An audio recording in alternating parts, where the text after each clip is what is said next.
If you've been following my channel for a while, then you probably know how I feel about hiring subcontractors. For the longest time, I didn't have any subcontractors in my business, especially for the services that I actually provide, like janitorial services and cleaning and floor stripping and waxing and things like that. All those things in my company are done by W-2 employees that work directly for me, mostly because I'm a control freak and I like to have full control over training and how things done so I can manage quality, control my reputation with my clients and things like that. And I'm very big on branding, so I like my people to wear my uniforms. Some of the things that you really just can't do with a subcontractor without reclassifying them as a W-2 employee. I've always been anti-hiring subcontractors. Until recently. If you've seen any of my recent videos, I've mentioned that I was going to start taking a few jobs around the area to subcontract out to some local, smaller cleaning companies. And so I've done just that for you guys, and that's what this video is. The first location that reached out to me via email, I think they just went to I think that someone just came in naturally through SEO, and they went to the website and they filled out the questionnaire that we have on the website and scheduled their walkthrough. Just like any of my other commercial clients, I make my way out to Edmonds, Washington to take a look at this location. I already know that this is going to be something that I'm going to subcontract out, primarily just because it's not one of the niches that I normally service. So I initially already thought it was going to be a good idea to consider hiring this particular account out via subcontractor. So I'm here, and the first thing I noticed is that it's cold as hell out here, but mostly that this location is really small. It's not something that I would usually say yes to. Even if I had this location for 7 days a week, and even though the actual footprint of the location is large because of the storage units, the only thing that we would be able to actually service would be the office, the main office, which I think is a repurposed 2 or 3 bedroom rambler. And it may not be great for some smaller cleaning company, but in my company's position, it's just not something that would be beneficial for us to kind of spend our time on, typically. But I have an idea for this one. We'll see. Look, this for all my boss days. Go do your boss days. Loving how you boss, babe. This for all my dreamers and my doers and all the entrepreneurs. Just believe in what you're doing and pursuing. Look, this for all my boss days. Go do your boss days. So once I got inside, I didn't meet the actual owner. The manager was in the building at the time. And so I took a quick look around, saw the layout and saw kind of the condition that it was in. From what I remember, the kitchen was a complete mess. I believe the flooring had probably been torn up. I'm not sure what their plan was.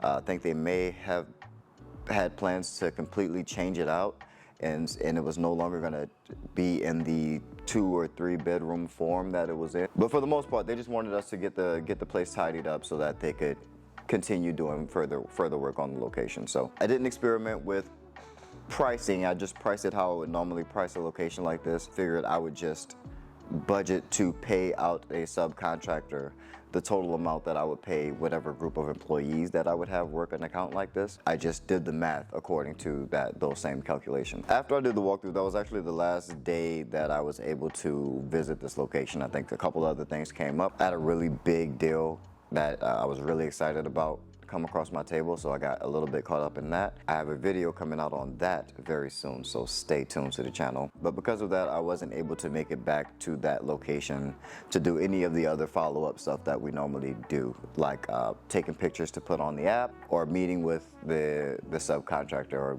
or visiting the location while the work was being done, which is definitely something I like to do on one-time jobs to further solidify that relationship with the client and try to put that bug in their ear about bringing us on for continued work down the line. I reached out to some of the local cleaners in the area from my list to see who would be available to take this job and when they would be available to do it. I found someone who was able to do it, and they agreed to the price. I sent them their login information to the app, giving them the location details and the job description and the checklist for all the items that need to get done.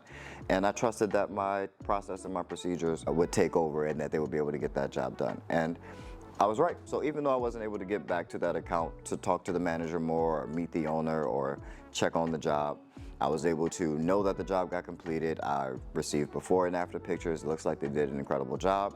I think a little bit after the job, I even got a note back from the manager that everything went great and they loved how the property looked and felt. So my initial reaction to working with a subcontractor was overall positive, even though I didn't get to have as much of a hands-on experience as I usually do. Cool feeling that, you know, it kind of got done with a lot less work, and I think that's a cool aspect of working with subcontractors as a cleaner. I think it was a cool experience. I got to see a little bit of the freedom and a little bit of how it worked, but I wasn't satisfied. So the next account that I received that I knew I wasn't going to take, I reached out to that same contractor to see if they would be interested in taking that job, and they were. So just like I did before, I went out to quote that job, but this time I was able to pull up to the location and catch the subcontractor still in the account.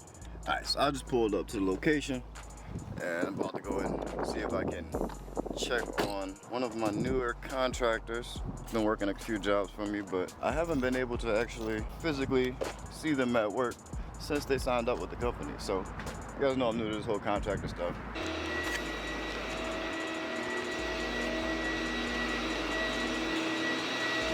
Knock, knock. Hey, hey.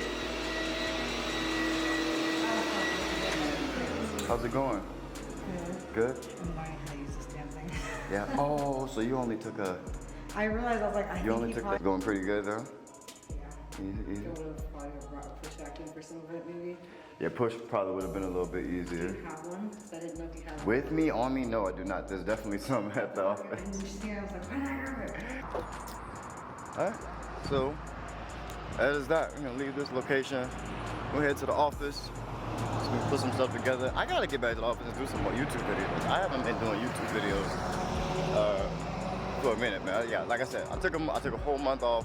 My birthday's coming up, so I've just been relaxing and celebrating that. But we back to it, back getting to work, coaching my AAU basketball team. So that's been, you know, you guys know that's something I absolutely love to do. We're gonna stay active, man. I'm back throughout the rest of the year, man. We're gonna end this year strong, keep getting this money, and keep this boss mentality.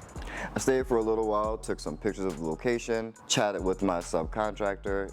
It looks like they were doing a really good job, so I just played the background, took some pictures, took some video, until it was time to leave. My overall reaction to working with subcontractors is a positive one. I never thought that it was a bad business model. It's a business model that I'm well aware that it works. I have friends and contemporaries that make millions of dollars working through that business model of hiring subcontractors. It's just something that I'm not extremely thrilled about as a business owner personally, as an entrepreneur, as an individual. It's just not something that gets me excited. I don't get excited to hire out work and to farm out work to other people. And there's nothing wrong with that. I'm not saying that there's anything wrong with that. Please do whatever you want to do and whatever suits your lifestyle. I did this to kind of prove that I know all of these different business models work. There's no wrong way to do this business at all. You do what's best for you and you do what you like to do more. You do what you enjoy. You do what works for you. I hate people who are, you know, too lazy to create their own thing, and they just want to a copycat business. They want a templated business that they can just copy everything and think that they're going to have success. And maybe you can have success like that. It just doesn't interest me at all. It's just not the way I want to build my business. It's not something that I want to have in my portfolio. It's not the way I want to live my life. So, and that's, again, a personal choice. There's nothing wrong with you choosing to do it that way, or you choosing to have your business completely subcontracted out.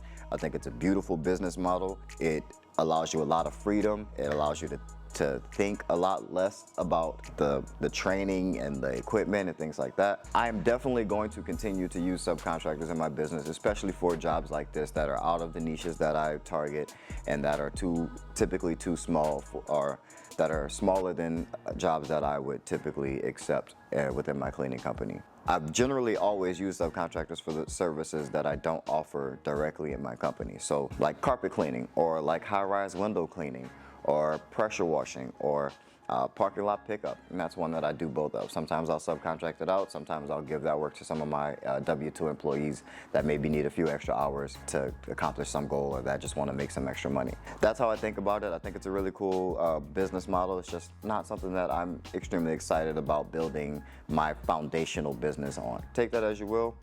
I really hope this brought you some type of value in some way.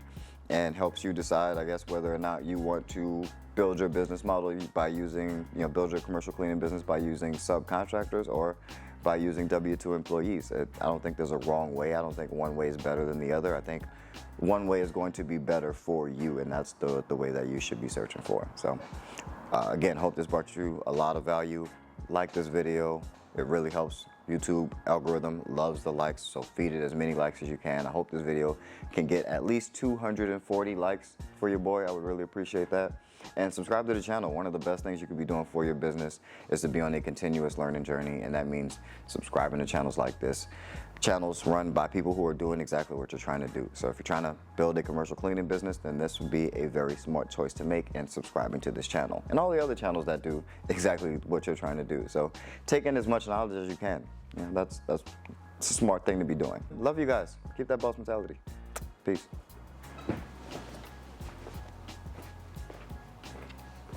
I specialize in coaching and consulting for new and aspiring commercial cleaning business owners just like you. He helped me get this whole process started. I talked to that man for less than 30 minutes, okay? It was a great move for me to make. I ain't have a lot of money or nothing, but he gave me the steps I need to take to do it. My goal is to equip you with the tools and the knowledge you need to thrive in this competitive industry. And all I can say is that the value that was given to us in that 1 hour was well worth what we paid for, in my opinion. DJ's consultation is 100% worth it. I come up with a custom plan for you and your business. The information he provided was invaluable, man. He provided so much value. We really love how this information was tailored to our specific needs. Best practices, marketing strategies, and industry secrets, and anything else you need to get ahead. We've known there's a big shift in our business. I just closed 2 clients. You're also going to save a lot of money by avoiding costly mistakes by learning from someone who's experienced and who's done exactly what you're trying to do. I highly recommend DJ the Boss. We definitely recommend a consultation with DJ the Boss to anybody with the cleaning service. I definitely would recommend using DJ services. I appreciate you, DJ the Boss. Shout out to you, DJ the Boss. Book a one-on-one session with me, and we can help get your business to the next level.